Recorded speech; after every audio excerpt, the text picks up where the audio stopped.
ఇవాల్టి ఆహ్, మార్నింగ్ న్యూస్‌లో ఒక కీలకమైనటువంటి విషయాన్ని మీతో చర్చించాలనుకుంటా ఉన్నాను. ఒకటి, కాక్రోచ్ జనతా పార్టీ నిన్న జంతర్ మంతర్ దగ్గర, ఢిల్లీలోని జంతర్ మంతర్ దగ్గర చేపట్టినటువంటి ధర్నా ఏదైతే ఉందో, ఆ ధర్నా ద్వారా 2, 3 అంశాలు మనం ఇక్కడ గమనించాలి. ఒకటి, భారతదేశంలో నియంతృత్వ పరిపాలనకు వ్యతిరేకంగా, మరీ ముఖ్యంగా యువత, ప్రజలు కంటే యువత, యువత మేల్కొన్నదంటే నిజంగా ఇదొక శుభ పరిణామం ఈ దేశంలో.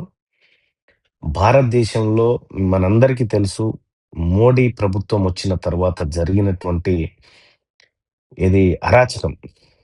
ఒక ఏది ఒక మూఢనమ్మకాలకు సంబంధించినటువంటి అరాచకం ఏదైతే జరిగిందో, దాని నుంచి ప్రజలు విసిగెత్తిపోయినారనేది కంప్లీట్‌గా క్లియర్‌గా అర్థమవుతా ఉన్నటువంటి నేపథ్యంలో, ఇక నిరు ఏది విద్యార్థులకు సంబంధించి నీట్ పేపర్ లీక్‌కి సంబంధించినటువంటి అంశంలో ప్రజలంతా నిరసన వ్యక్తం చేసి, కేంద్ర ప్రభుత్వ పనితీరుని ఎండగట్టి, కేంద్ర విద్యాశాఖ మంత్రి ధర్మేంద్ర ప్రధాన్‌ను రాజీనామా చేయాలని చెప్పి డిమాండ్ చేస్తున్నటువంటి పరిస్థితి మనం చూస్తున్నాం.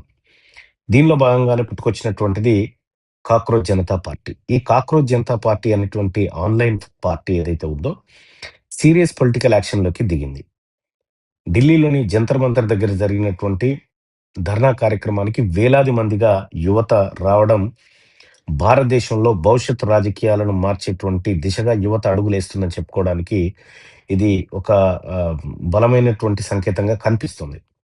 ఇక్కడ గమ్మత్తు విషయం ఏందంటే, ప్రధానంగా మనలాంటి వాళ్ళు చర్చించుకోవాల్సిందేందంటే, సరే ఈ దేశంలో అన్నా హజారే లాంటి వాళ్ళు అంతకంటే ముందు ఉద్యమాలు చాలా జరిగినాయి. జరుగుతూనే ఉంటాయి. ఇంకా భవిష్యత్తులో గూడా జరుగుతాయి. ఇక్కడితో స్టాప్ గాదు. ఇక్కడితో ఎండ్ గాదు.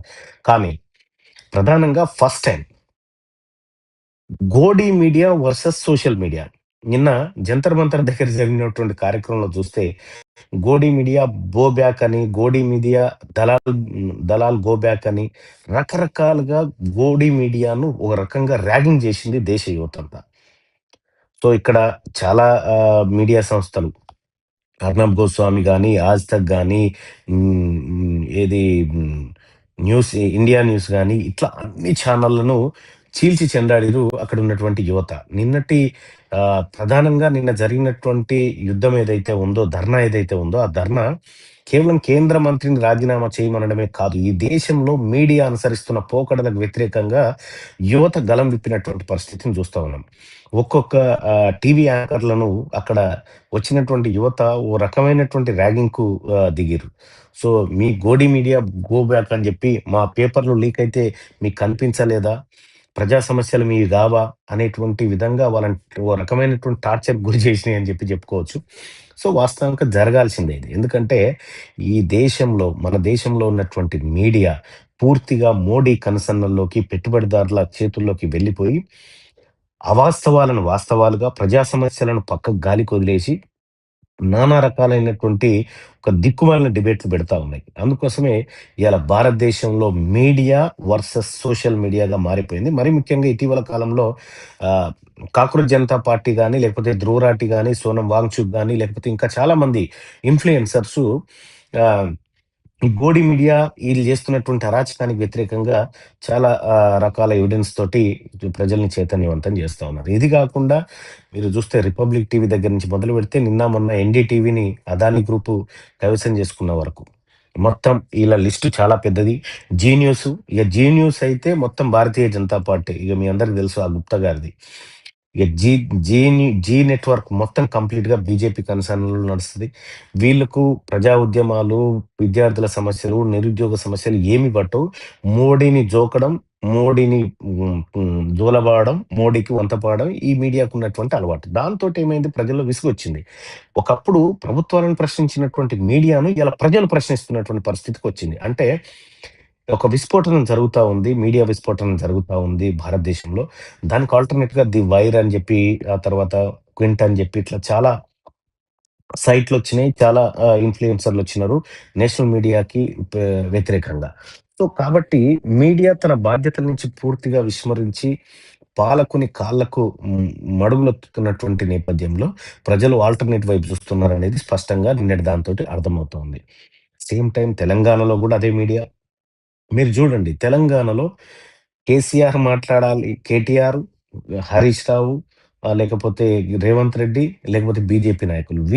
వీళ్ళ చుట్టూ మాత్రమే మీడియా తిరుగుతుంది. ఎందుకంటే ఈ అగ్రవర్ణాలకు గావాల్సిన అప్పర్ కాస్ట్ మీడియా గదా! వీళ్ళకు సహజంగానే బీసీ ఉద్యమాలైనా, సో డ్రోన్ ప్రాంగణానికి సంబంధించినటువంటి ఈ ఈ ఈ ఈ నిమ్న వర్గాలకు సంబంధించినటువంటి ఏవైతే సమస్యలున్నాయో వాటిని ఎట్టి పరిస్థితిలో పట్టించుకోవు. దాన్ని సమస్యలుగా చర్చకు పెట్టాయి. కానీ నేను జెప్తా ఉన్నా ఈ తెలంగాణ రాష్ట్రంలో గూడా మీడియా పైన ప్రజలు తిరుగుబాటు జేసేటువంటి రోజులు అతి త్వరలోనే ఉంటాయి. మెజారిటీ ప్రజలైనటువంటి బీసీలను విస్మరిస్తున్నటువంటి మీడియా ఛానెల్‌లు, లేకపోతే మీడియాగా చెప్పబడుతున్నటువంటి వాళ్ళెవరైతే ఉన్నారో, వాళ్ళందరికీ ఖచ్చితంగా భవిష్యత్తులో ఒక దిశానిర్దేశం మాత్రం ఈ ఉద్యమాలు చూపిస్తాయి. సో, అప్పటి వరకు మనం వేచి చూడొచ్చు. వాస్తవానికేందంటే, ఇక్కడ అభిజిత్ దీప్‌కే ప్రారంభించినటువంటి కాక్రోచ్ జనతా పార్టీకి దాదాపు 22,000,000 ఫాలోవర్లు మనం జూస్తా ఉన్నాం. అయితే గోడి మీడియా అందరికి కలిపి గూడా 22,000,000 లేరు. సో, కాబట్టి సోషల్ మీడియా ఎంత పవర్‌ఫుల్లో ఈ దేశం త్వరలో రుచి జూసేటువంటి అవకాశం ఉంది. సరే నిన్న వాళ్ళు ధర్నా జేసి ధర్మేంద్ర ప్రధాన్‌ను రాజీనామా జేయమని డిమాండ్ చేసిన నేపథ్యంలో ధర్నా వరకు ఊరుకొని, ధర్నా తర్వాత ఒక దేశద్రోహ కేసులు గూడా వాళ్ళ మీద పెట్టడం జరిగింది. ఎంత నీచంగా దిగజారింది భారతదేశంలో ప్రభుత్వం అంటే, నరి నరేంద్ర మోడీ ప్రభుత్వం నీచాతి నీచంగా అసలు అతను ఏ క్షణాన గూడా అతనికి అర్హతనే లేదు. అతనొక ఆహ్, ఏది హ్మ్, ఒక రకంగా చెప్పాలంటే ఒక చదువురాని సన్నాసి గనుక దేశాన్ని పరిపాలిస్తే ఎట్లుంటదో ఆ పరిస్థితి కనిపిస్తా ఉంది.